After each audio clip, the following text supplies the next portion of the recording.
Buenas tardes, esto es una clase de lengua nivel 1 distancia del lunes 4 de marzo de 2024.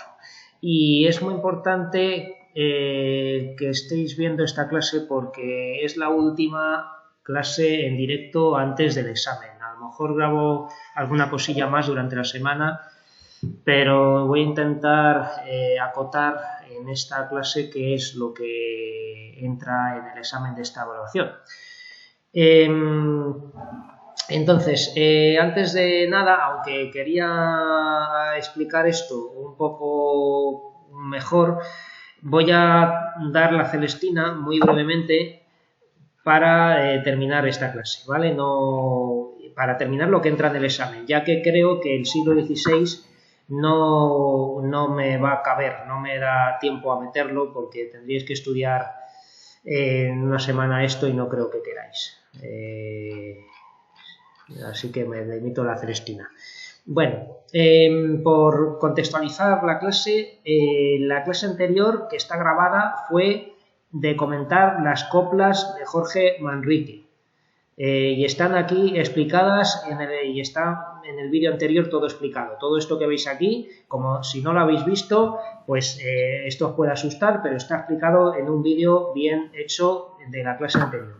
Entonces, lo que iba a contaros hoy es esta obra, la Celestina, que es muy importante. La Celestina es la obra literaria más importante del siglo XV. Quitad el sonido, por favor, por ahí de vuestros ordenadores.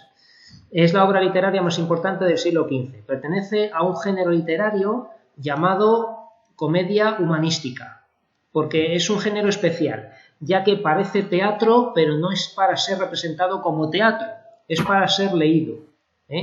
Es una novela que parece una novela dialogada o un teatro que no es para hacer teatro, sino para leerlo. Es una novela formada por diálogos para ser leída en voz alta. Esto es muy importante. No podía ser representada en el teatro dada su larga extensión. Era una obra que para hacerlo en teatro pues no se podía o había que resumirla, pero sí se podía leer en voz alta. Por eso se considera de género narrativo, ¿vale? Se considera de género narrativo ya que es para leer. Se publicó por primera vez en 1499 y luego en 1502 y posteriores, ¿no? Hubo bastantes ediciones posteriores. Aquí tenemos un cuadrito muy importante que tiene que ver con esto. Que en 1440 Gutenberg, un alemán, inventó la imprenta, porque hasta entonces los libros se copiaban a mano.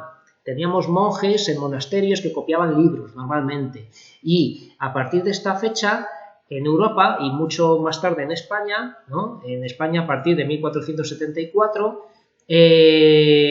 ya tenemos imprenta y los libros ya se imprimen. Entonces esto era una revolución, era como ahora tener internet, ¿vale? Porque los libros se copiaban mucho más rápidamente y se difundían y llegaban a más gente mejor. Es un paso decisivo de la Edad Media a la Edad Moderna, ¿vale? Es algo que determina este paso de la Edad Media a la Edad Moderna. El invento pasó a Italia, Francia, Inglaterra y en España se usó por primera vez en 1474 en Valencia. Y tenían un nombre los primeros libros impresos que se llamaban incunables, ¿vale? Pero bueno, esto no hace falta que lo sepáis. Los libros impresos hasta 1500 se llaman incunables, que son de mucho valor porque era cuando estaba empezando la imprenta. Vale, bueno, en cuanto a la Celestina, que es muy importante porque se imprime en la imprenta en el siglo XV, confluyen rasgos propios de la literatura medieval con otros nuevos del Renacimiento. Vamos a tener rasgos de la Edad Media con rasgos del Renacimiento, que es algo más moderno. Es una obra muy moderna y realista.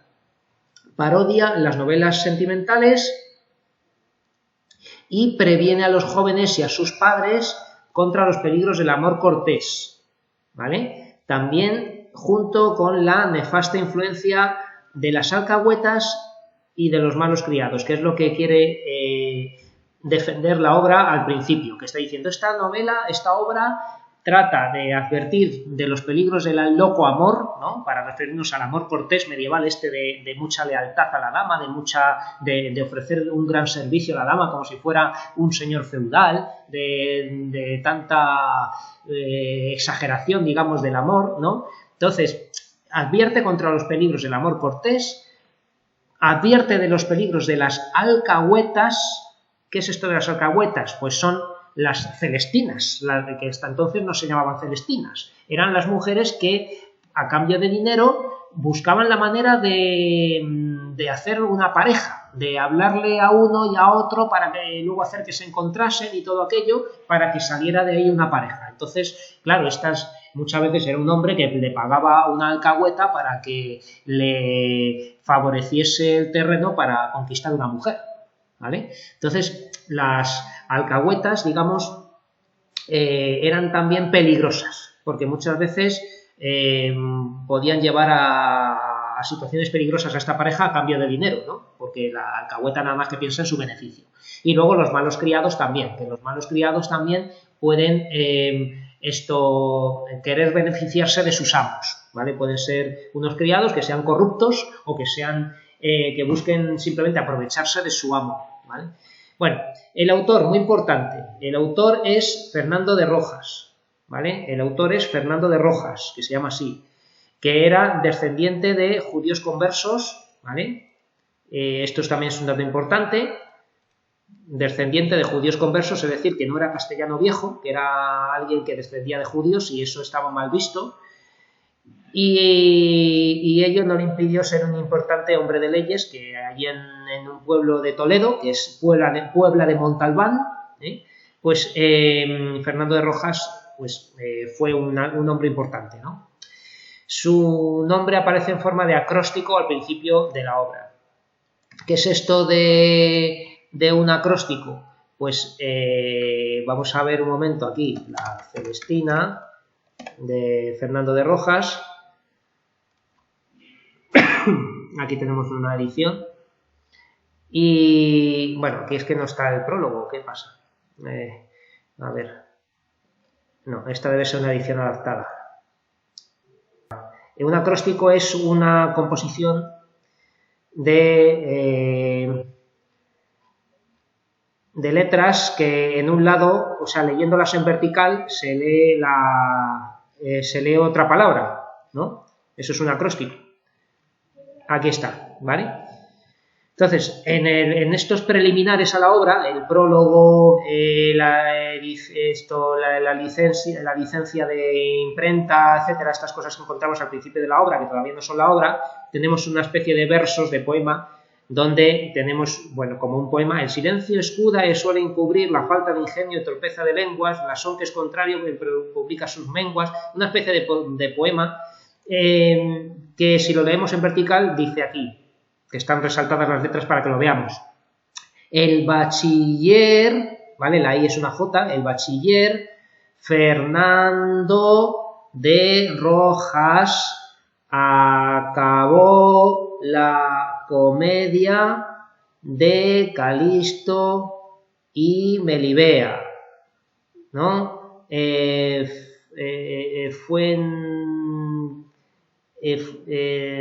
Melibea fue nacido en la Puebla de Montalbán, ¿vale? Que era el nombre de la ciudad de donde era el autor Fernando de Rojas, ¿vale? Entonces esto es una prueba irrefutable de que fue él el autor, aunque decía que el primer capítulo se lo encontró, que el primer capítulo no lo escribió él, pero lo demás sí. En fin, lo que tenéis aquí. El autor es Fernando de Rojas, descendiente de judíos conversos, que vivía en Puebla de Montalbán. El argumento, y ahora ya vamos a lo que sí que es importante, que sí que puede caer en el examen, ¿vale? El argumento de la Celestina. Tenéis que saber de qué va, aparte, bueno, esto que tenéis ya aquí subrayado, y de qué trata la obra y quiénes son los personajes. Aquí tenemos otro cuadrito interesante. En la Celestina, Fernando de Rojas intenta demostrar que nadie es mejor o peor por su nacimiento, ¿vale? Porque un tópico medieval era que los nobles son mejores o son más importantes y mejores que los que no han nacido nobles. Entonces, en esta novela vamos a ver que hay nobles que hacen el ridículo y gente que no es noble que tiene más valor moral, ¿vale? Desmitificando la supuesta altura moral de las clases privilegiadas, ¿vale? Esto es muy interesante. Este cuadrito que tenéis aquí a la derecha, ¿vale? Donde tenemos estos datos. Bueno, vamos al argumento. Calisto, un joven noble, no lo voy a subrayar porque si no voy a guarrear todo el texto. Calisto, joven noble, se mete en un huerto o jardín en busca de su halcón que ha perdido. Así empieza la obra. Ha perdido su halcón, porque es un noble y tiene un halcón, porque los nobles tenían como esta mascota, digamos, que era un símbolo de la nobleza, el halcón, porque era algo para cazar o para lo que sea, ¿no? Una ave de cetrería, ¿vale? Pues ha perdido el halcón y se mete en un huerto. En esa casa vive Melibea, una hermosa joven perteneciente a la burguesía. Es decir, que no es noble, pero es rica, ¿vale? Calisto es noble, Melibea es burguesa. Y Melibea se asoma y ve a Calisto. Este queda prendado de ella y se lo dice. Dice que no puede ver, o sea, que en esto veo la grandeza de Dios. O sea, dice directamente, la compara con algo divino. Dice, en esto veo la grandeza de Dios, ¿no? Es lo primero que le dice Calisto a Melibea. No sé si lo tenemos aquí. Bueno, en todo caso, le dice eso, un piropo, una especie de elogio típico del amor cortés. Lo leemos con esto. Calisto llega a... O sea, este queda prendado de ella totalmente, ¿no?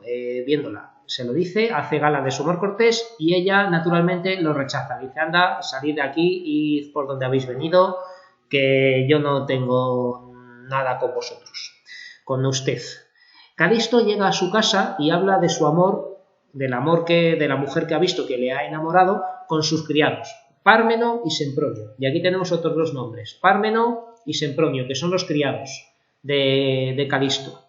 Sempronio es, digamos, el más corrupto, porque Sempronio ve la oportunidad de sacarle dinero a su amo al estar así de atontado, de enamorado.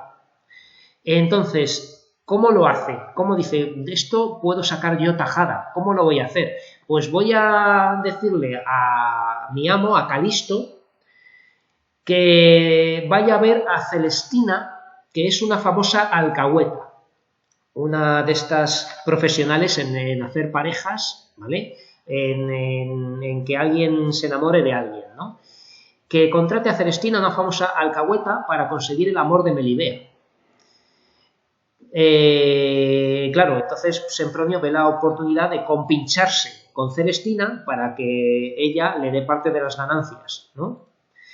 Pármeno, en cambio, es un criado fiel y no quiere causarle mal a su amo, pero acabará siendo corrompido del siguiente modo. Es decir, que Pármeno al principio no quiere, pero le van a convencer. ¿Cómo lo convencen?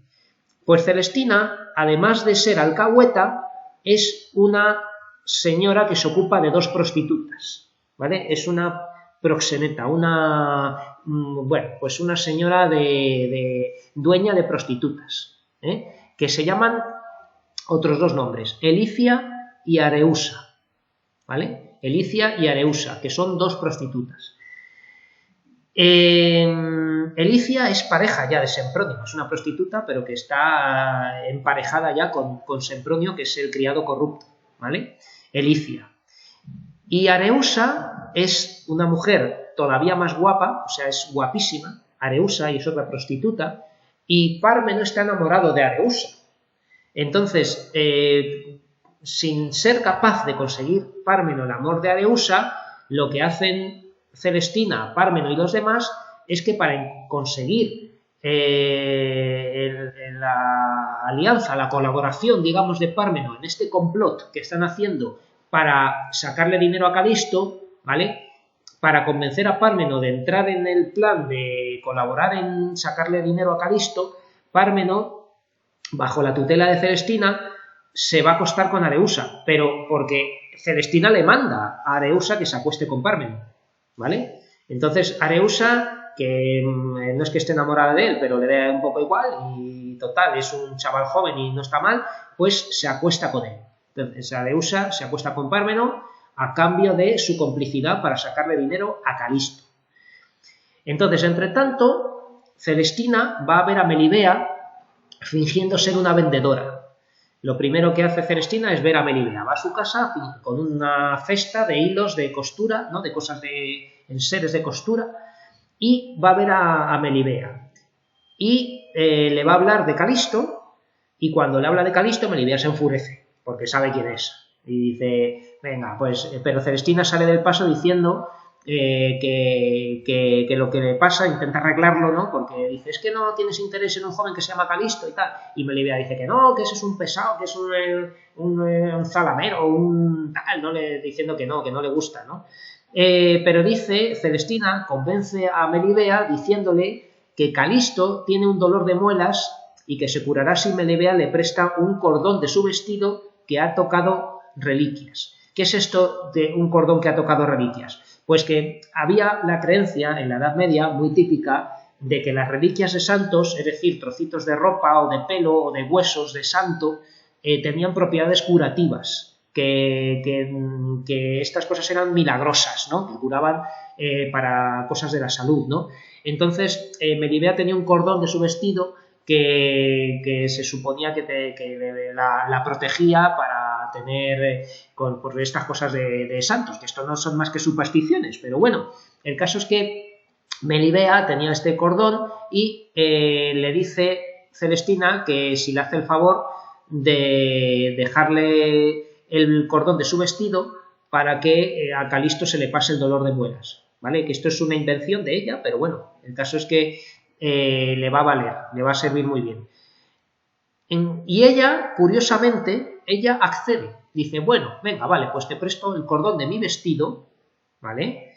Y esto, claro, es ya prueba de que ella tampoco es que rechace tanto a Calisto, porque si es alguien que realmente no nos importa, imaginaos que, no, que pues yo que sé, que alguna de vosotras tiene un pretendiente, un chico que está enamorado de vosotras y le dice, y alguien os dice que le prestéis algo, pues obviamente pues podéis decir que no os importa ni un mínimo ápice, que esa persona no os importa, que no le vais a dejar nada porque no tenéis nada que ver con él. Bueno, pues el caso es que Celestina debía tener algún interés por Calisto, a pesar de decir tanto que no, porque ella accede, le presta el cordón del vestido. Cuando Celestina le da a Calisto el cordón, este no cabe en sí de júbilo, se pone muy contento y paga a Celestina con una cadena de oro, porque ya ve como que eso es camino del éxito, que ella no le rechaza, le ha prestado un cordón de su vestido, que eso encima es algo pues un tanto erótico, por así decir, porque eso va ceñido al vestido y el vestido va ceñido al cuerpo, ¿no? Es algo que va apretadito así con el cuerpo, ¿sabes? Entonces, Calisto cree que eso es la garantía absoluta ya de que puede conseguir el amor de ella, ¿no? Entonces, le da directamente a Celestina algo que vale mucho dinero, una cadena de oro. A partir de aquí, irá por las noches al huerto de Melibea, portando una escalera para escalar la tapia, y tiene éxito, ¿vale? O sea que cuando ya va a ver a Celestina él mismo, con el cordón que le ha dado, ¿no? Que dice, es que te has preocupado por mí, ¿qué tal? Pues le convence con bonitas palabras, la convence, y ella accede a tener amores con él. Se acuesta por la noche en el huerto en el huerto de la casa de Melibea. Con la complicidad de la criada de Melibea, que es Lucrecia, otro nombre, ¿vale? Lucrecia es la criada de Melibea que va a ser cómplice en permitir que ella tenga amores con este joven que va por la noche a acostarse con ella. Por supuesto, a escondidas de sus padres, de los padres de Melibea, que son Pleberio y Alisa. Entonces, los padres no se van a enterar de nada. Simplemente ellos van por la noche, se ven ahí escalando la tapia del huerto y Calisto se va acostando con Melibea varias noches seguidas. Y Lucrecia además no solamente vigila que no venga nadie, sino que no se enteren los padres, Pleberio y Alisa. Y va a ocurrir otra cosa que va a hacer que se desmorone todo. Mientras tanto ocurre que Pármeno y Sempronio quieren su parte del botín, de la cadena de oro que le ha dado Calisto a Celestina, ¿vale? Quieren parte de la cadena de oro, quieren parte del botín. Y le exigen que reparta la cadena de oro, que la parta en 3 partes, porque ellos han colaborado en convencer a Calisto de que vaya a ver a Celestina, etc. ¿Y qué pasa? Pues que Celestina dice, no, pero ¿qué decís? Si soy yo la que se lo ha currado, la que ha ido a hablar con Melibea soy yo, la que se ha jugado aquí el pellejo y ha hecho todo soy yo no os voy a dar nada, ¿no? Dice, yo no voy a daros parte de este botín, de esta cadena de oro, que es mía. Y claro, ella se niega, entonces ellos, presos de la ira, en un acto violento, la matan. Matan a la Celestina, ¿vale? La Celestina muere a manos de Pármeno y Sempronio. La matan. Y en este momento ocurre que en estos golpes y estos gritos, los vecinos oyen los gritos y los alguaciles, que eran como los policías de allí, ¿vale? Que por cierto, esto está ambientado en Salamanca, me parece, ¿vale? La obra de la Celestina. Los alguaciles de la ciudad los detienen y directamente los ejecutan, ¿vale? Los llevan enseguida allí a un cadalso a decapitar y los matan.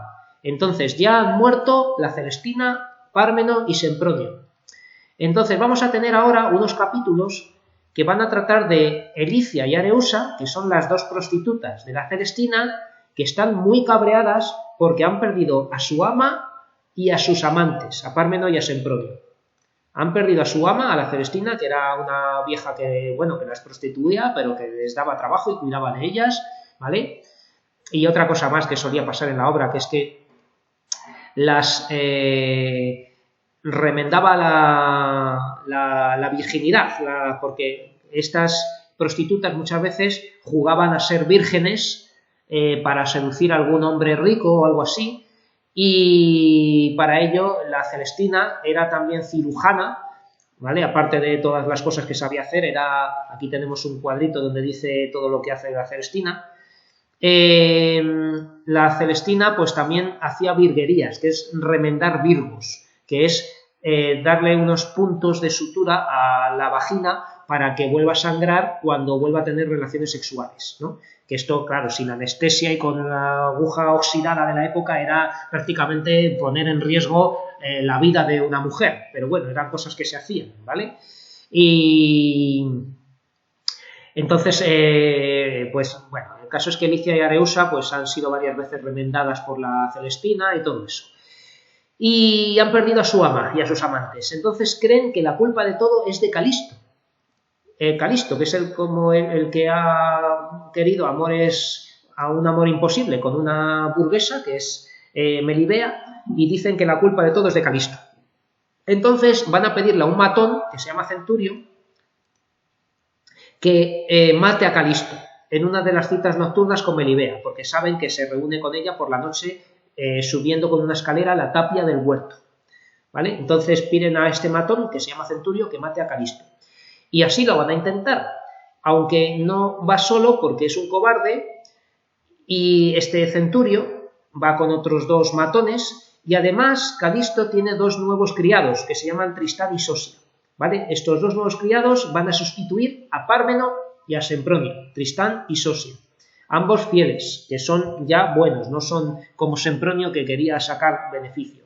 Tristán y Sosia son buenos criados, que están vigilando la calle y vencen a Centurio y espantan a los matones. O sea, que es que Tristán y Sosia se apañan solos para pelear en la calle y echar a Centurio y a los otros 2 matones, a Traso el Cojo y a no sé quién, ¿vale?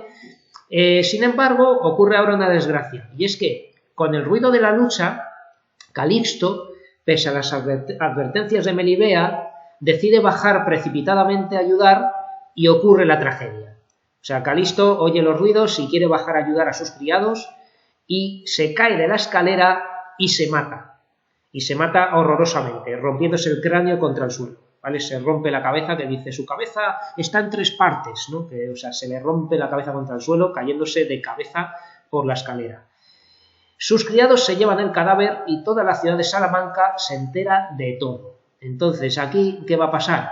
Pues que Melibea, cuya honra, cuya reputación había quedado manchada totalmente por haberse estado acostando con un hombre por la noche sin estar casada ni nada, se suicida. Se suicida arrojándose desde la torre más alta de la casa de sus padres, tras decir que no solo ha perdido a su amado, sino también su reputación y su virginidad. O sea que muere Calisto, muere Melibea, han muerto Parmeno y Sempronio, ha muerto la Celestina, ¿vale? Y sobre todo lo más trágico es que se suicide Melibea, ¿vale? Porque era una mujer que tenía curiosidad erótica por acostarse con un hombre y ya está, y en esta situación pues se mata por eso, porque se entera todo el mundo. Y por último, su padre, Pleberio, recordemos que los padres de Melibea eran Pleberio y Alisa, el padre, Pleberio, declamará su famoso planto o llanto, ¿vale? Que es un discurso de pena por la muerte de su única hija, en el que culpa de todo al amor, que es la causa de todo su mal, ¿vale? Después de lamentar la pérdida de su hija, ¿no? Que para él era todo, haber perdido a su hija porque es un hombre ya mayor, ya no puede tener hijos y tal, pues queda totalmente desolado, ¿no? Pleberio, Alisa también, pero es Pleberio el que expone, digamos, este bello discurso de dolor, que se llama planto, este tipo de discurso, pues acusa al amor de este mal, ¿vale? Entonces, yo os puedo preguntar por algunos personajes de la Celestina o deciros que me hagáis un resumen de la obra o que me contéis algo de la Celestina, ¿vale? En el aula virtual, si no recuerdo mal, tenéis un cuestionario de la Celestina que creo que puse para que practicarais. No sé si lo he puesto aquí vosotros en distancia. No, aquí no, nosotros lo tenéis está en clase presencial, ¿vale? Pero bueno, lo importante es que os estudiéis esto, que está muy bien resumido, ¿vale? Ese resumen de la Celestina, os estoy ahorrando de leeros una obra de varios cientos de páginas y con esto pues os enteréis de todo. Y puede ser pregunta de examen. Entonces, ahora vamos a centrarnos en el examen porque esto era lo que quería enseñaros. Y yo lo que puedo haceros es enseñaros un examen de hace 2 años, ¿vale? Para que veáis un poco el tipo de examen que voy a hacer. Entonces, vale. Esto es un examen con un texto del Conde Lucanor, que ya hemos visto en las clases anteriores, ¿vale? Entonces, en este cuento, una vez que lo leáis, ¿vale? Una de las preguntas va a ser, como siempre, el resumen, ¿vale? Hacer un resumen y a lo mejor puedo poner esto, que si queréis decir algo de la época y del autor, ¿vale? Entonces, siempre vais a tener que hacer un pequeño resumen, o sea, resumen de un texto. En este, pues, es un cuento muy famoso donde una golondrina y otros pájaros ven sembrar lino por los hombres. La golondrina advierte a los demás pájaros que cuando crezca el lino van a hacer redes para cazar pájaros y que tienen que arrancar las hierbas antes de que crezcan. Y los pájaros no le hacen caso a la golondrina y efectivamente luego los hombres hacen redes y cazan los pájaros. La golondrina se había buscado la manera de sobrevivir haciéndose amigo de los hombres, cazando mosquitos y tal, y haciendo nidos en sus casas. Entonces, esto viene a cuento porque el conde Lucanor le pide a Patronio consejo porque unos vecinos suyos se están juntando contra él. Entonces quiere que le dé un consejo.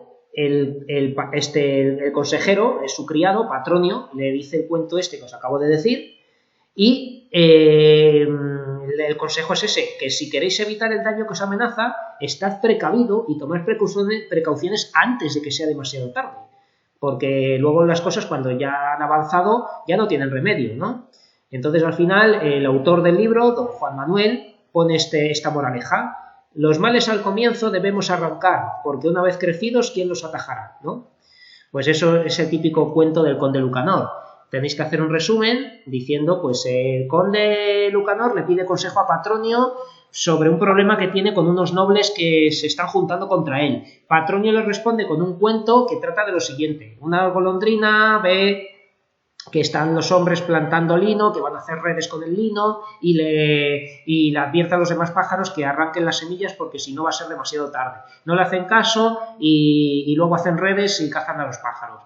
Y Patronio le dice que eso es lo que tiene que hacer, tomar precauciones antes de que sea más tarde, ¿no? Que tiene que cuanto antes intente solucionar un problema mejor.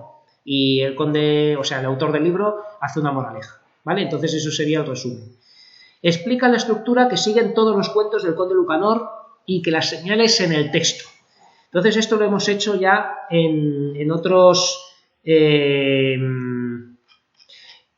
cuentos del conde Lucanor. No sé si... Bueno, aquí teníamos este cuadrito azul que es la estructura que tienen todos los cuentos del conde Lucanor.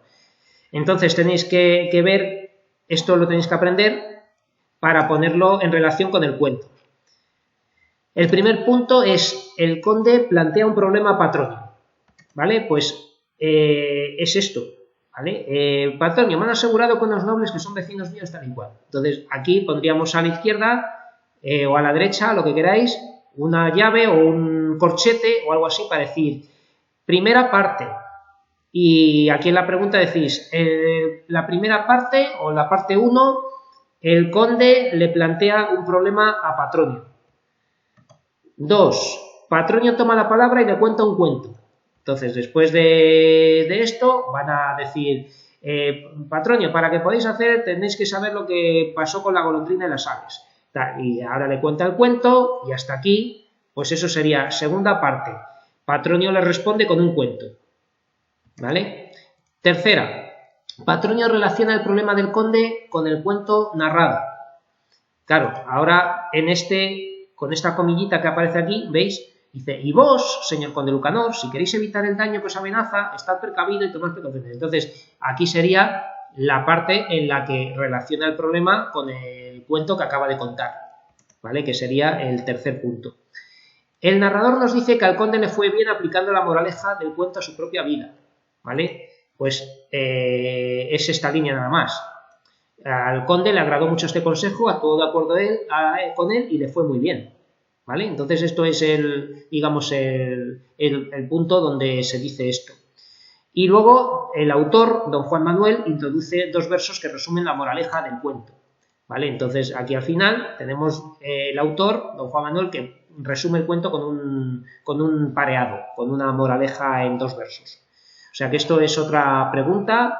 Y a lo mejor pongo hasta este mismo texto porque me da igual qué texto poner, ya que son todos parecidos y lo que quiero es que hagáis el resumen y esta estructura en 5 partes.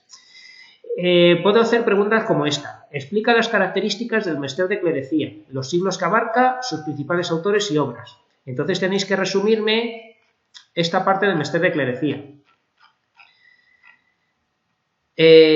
Pues eso, que... A ver, si no decís todo igual, pues no pasa nada, pero que tienen que enseñar delitando, que se transmiten por vía escrita, que trata temas religiosos, están escritos en castellano, en lengua romance, se dirigen a un público poco instruido y utilizan sobre todo la estrofa llamada cuadernavía, que es una estrofa de versos alejandrinos con rima consonante y tal. Y autores, pues tenemos Gonzalo de Berceo, el arcipreste de Ita y unos libros anónimos como el libro de Apolonio y el libro de Alejandro. ¿Vale? Esa sería la respuesta que contaría un punto de esta pregunta. Otra pregunta que va a caer seguro va a ser comentar una de las 3 coplas que he explicado de las coplas a la muerte de su padre de Jorge Manrique.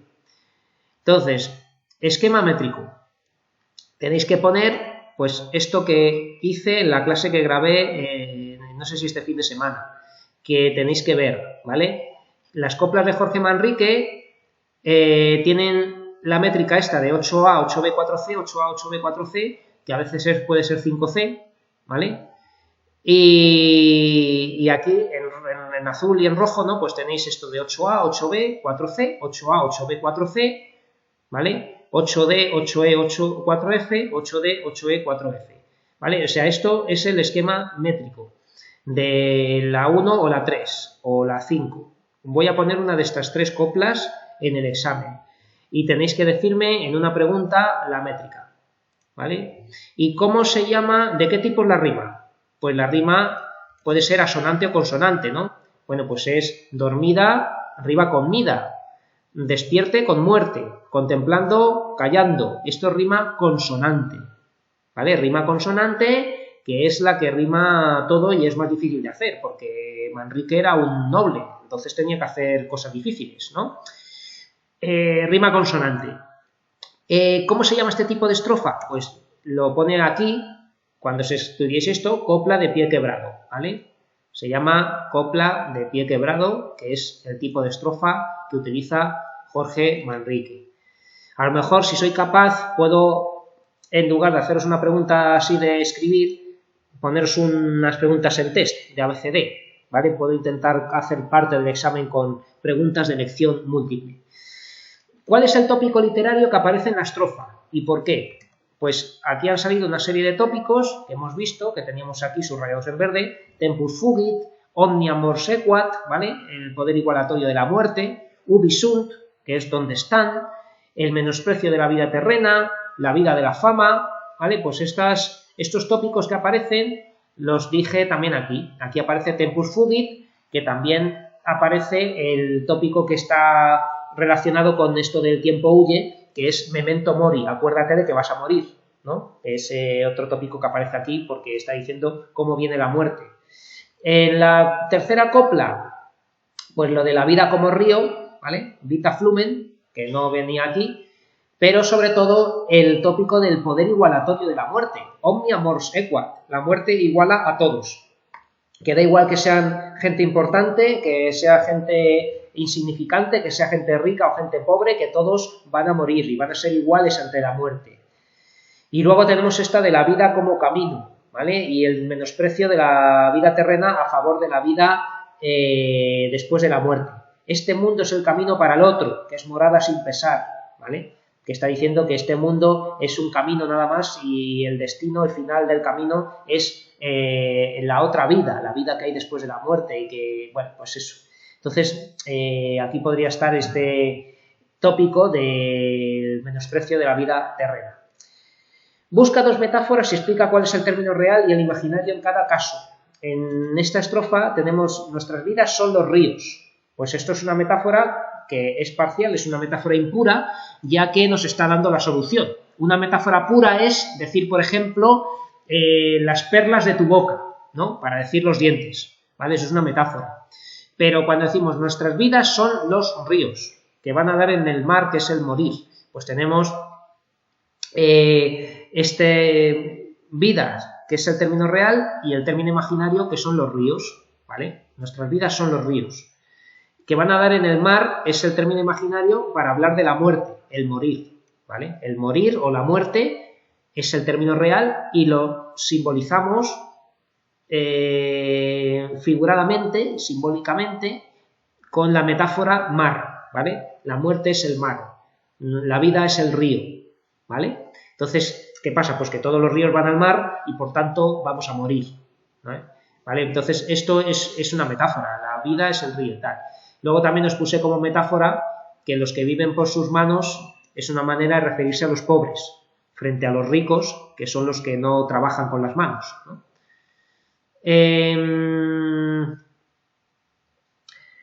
Y luego podríamos hablar que morada sin pesar, pues en este caso pues sería también otra metáfora de la vida en el cielo, ¿no? Aquí tenemos otra metáfora impura, otra metáfora parcial, que camino es este mundo es el camino.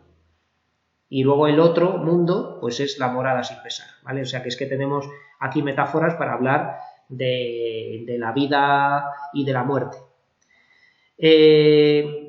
Para andar esta jornada es también otra metáfora que aquí sí que es metáfora pura, ¿no? Voy a poner otro color, el que estoy usando. Esta jornada es metáfora también de la vida.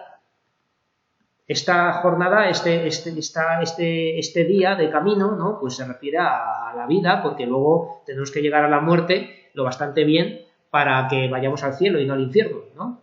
Es lo que tiene esta mentalidad medieval. Bueno, busca una anáfora. Anáfora, pues lo teníamos aquí. Anáforas son los comienzos iguales de varios versos, ¿no? Pues aquí tenemos en la estrofa 1, o sea, la copla 1, como, tenemos 4 veces como, a comienzo de verso, eso es una anáfora. Aquí tenemos allí, allí, allí, 3 veces, ¿vale? Esta es una anáfora. Si sabes alguna retórica más, alguna figura retórica que aparezca en el poema, señálala. Pues tenemos paralelismo, cómo se pasa la vida, cómo se viene la muerte. Tenemos antítesis o contraste, vida, muerte, pasa, viene.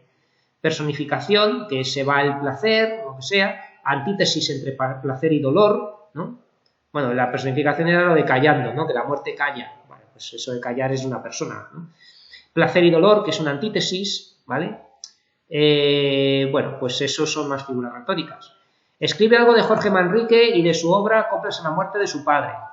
Pues tenemos que decir pues que era un poeta de éxito del siglo XV, encarnaba el ideal caballeresco renacentista de soldado y hombre de letras, que era sobrino de otro poeta que era Gómez Manrique, que era famoso por Coplas a la muerte de su padre, que es una elegía o llanto o planto a la muerte de su padre, y que estaba escrito con coplas de pie quebrado, que es la estrofa que se inventó Jorge Manrique, ¿vale? Y luego tenemos que analizar 3 oraciones, ya veré cómo las pongo, o si pongo, porque quiero también que clasifiquéis las siguientes oraciones. Entonces a lo mejor hago una pregunta de analizar 2 y luego otra pregunta de clasificar que valga un punto, ¿vale? Pero que recordemos la clasificación esta de personal o impersonal, copulativa o predicativa, activa o pasiva, transitiva o intransitiva. Para eso podéis ver las clases que se grabaron de este tema de sintaxis, que fue del principio del tema 4, ¿vale? Cuando estábamos empezando a ver sintaxis y clasificación de oraciones, ¿no? Y los distintos complementos, el complemento directo, el indirecto y todo eso, ¿vale? Ya vimos cómo se analizan oraciones y cómo se clasifican. Entonces va a caer algo de sintaxis.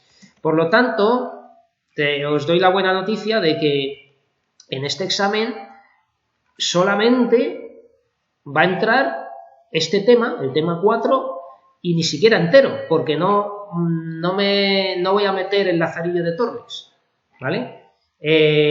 O sea, la novela renacentista. O sí, igual intento, porque me gustaría acabar por lo menos un tema, que no he dado, en una evaluación no he dado ni un tema, ¿vale? Entonces, del Lazarillo, más que nada me interesa, pues si grabo una clase esta semana, me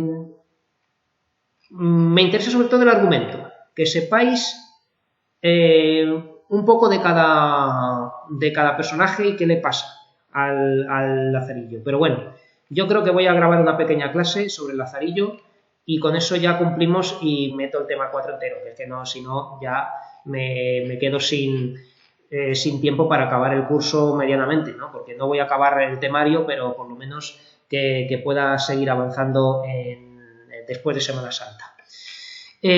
Así que nada más, con esto voy a parar la grabación, ahora me preguntáis lo que queráis, ¿vale? Muchas gracias por vuestra atención y no faltéis al examen, ¿vale? No faltéis al examen.